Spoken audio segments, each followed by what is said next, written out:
Hey guys, what's going on? Welcome back to another video. Today we've got a few exciting topics to go through, so let's just head straight into it. We're going to start off with RJP Journalism. If you don't know him, he's been very active in the Chelsea sort of news space, and he's come through and said, all I asked for was 24 hours Chelsea, but Chelsea have informed Benfica they will offer 120 million euros for Enzo, with 80 million euros being paid up front. In my opinion, if Chelsea push it to 100 million up front, something can be done. That's of course for this transfer window. Now we're about 2 days out from the transfer window closing, so it's very tight at the moment. If we're gonna make this happen, it's gonna have to happen like now, in the next day or two. So there'll be plenty of updates. Make sure you stick around and I'll keep you up to date with them. But let's break this down a little bit. Chelsea have informed that they will offer. So this is again a verbal offer. This isn't an official bid submitted. This is how it always goes. They'll do the verbal talks just as a to gauge where everyone's at, and then once they reach an agreement verbally, it goes in officially. 120 million euros for Enzo, 80 million being paid up front, so that obviously only leaves 40 million to be paid in installments. Whether those installments are guaranteed, or Chelsea win the Premier League, they get 20, we win the Champions League, they get 20, those are slightly less attainable, not guaranteed. So this will be interesting to see what it is. But then of course Rob here saying that if Chelsea push it to 100 million up front, so they only add an extra 20 million euros up front, they think this goes through and this gets accepted by Benfica. And of course that my stance on this, let me just give you my opinion quickly. I think Enzo Fernandez is a brilliant player. I'm a little bit worried about the smaller sample size of his top level games. The World Cup was brilliant, has been pretty brilliant for Benfica, but we haven't got seasons on seasons here. But of course he is young, he's 21 maybe, I'm pretty sure.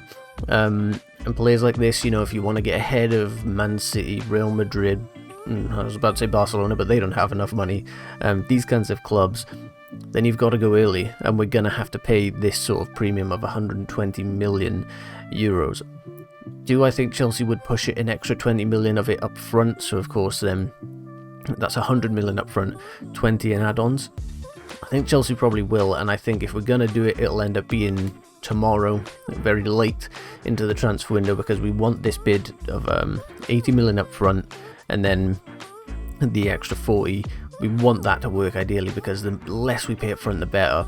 But the midfield is so needing of reinforcements. Whether Kante's fit, whether Kovacic's fit, is a very big question. Kante been out for such a long time now. Kovacic starting to get these injuries that are keeping him out for weeks, a month here and there.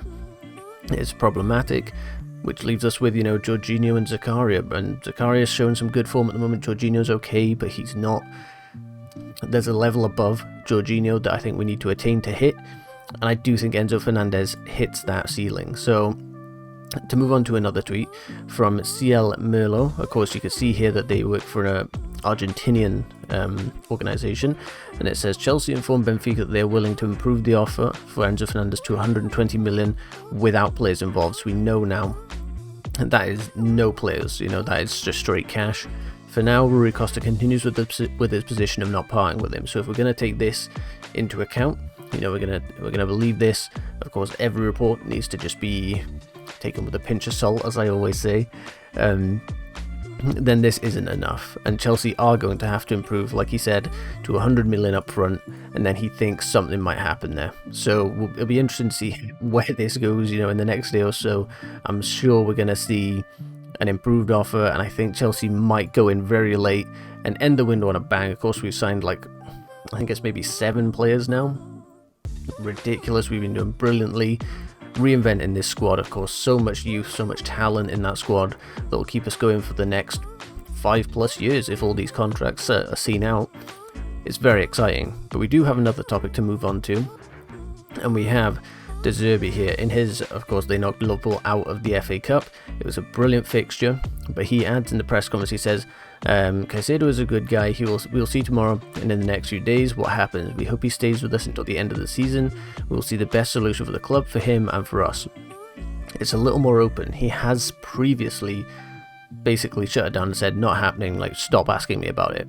He then added, I would like him to finish the season with us, but we are ready to go forward without him. Now it could be that this is just him.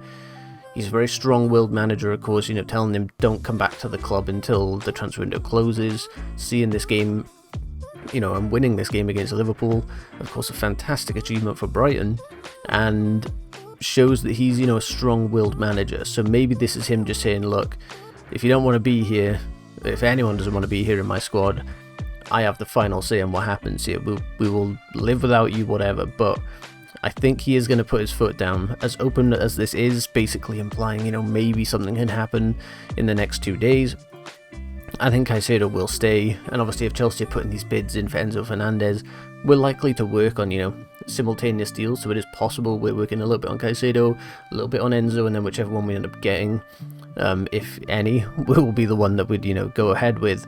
But I think this one's closed. I don't think Chelsea are going to do much more, offer much more. We're finally putting our foot down on a transfer fee and saying, no, he's not worth that much. And I think that's good. But there are 2 days left to go, so we'll see what happens. So there's the update for today. I hope you enjoyed this video. If you did, be sure to leave a like, hit subscribe and the notification bell, and you'll never miss a future video. Thank you for watching, guys. I'll see you on the next one. Goodbye.